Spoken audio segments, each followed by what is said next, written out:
بسم الله الرحمن الرحيم. النهارده هنعمل تلقيط هوائي لشجر الجوافة. صفاتها جميلة جميلة جميلة جميلة. عشان كده عشان نحتفظ بالصفات دي لازم هنطلعها من طريق ايه؟ التلقيط الهوائي. الفرع اللي خدناه ده يبقى انا هقشر عشان اساعد الجذور. اقشر 2 ل 3 سم وخربش، يعني مش لازم ان انا اجيب يعني على تديني خربشة دقيقة.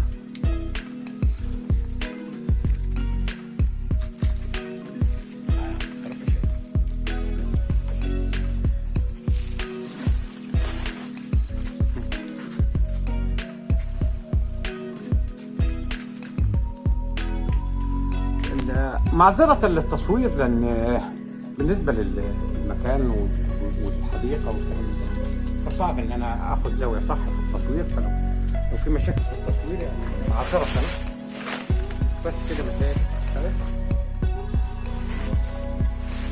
نجهز الكيس. هذا الكيس اللي أنا بشتغل فيه بلفه بطريقة معينة حتى لو كان مفتوح بضمن، واشتغلت بها الطريقة دي كتير ونتيجتها جيدة معي. هذا الكيس ابتدي ألف كده، اخد لفة تاني اوصل الكيس في النص وارجع اعمل تاني كده واربط بالقربات. طبعا ربطنا الكيس وهذا مطرح المكان المستهدف بالتجدير، واجيب التربة عاد واغطي بيها التربة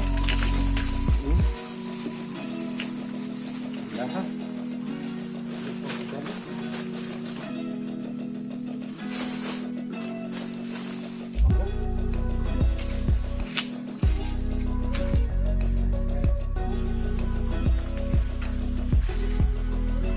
طبعا بعد ما ربطناها كمان هنتفقدها بعد شهرين ان شاء الله خير. لو مش خير هنلفها تاني ونستنى شهرين تاني ان شاء الله، يعني تنجح باذن الله واعمل فيديو واوريكم جذورها ان شاء الله ومدى التجدير اللي فيها. والسلام عليكم ورحمه الله وبركاته.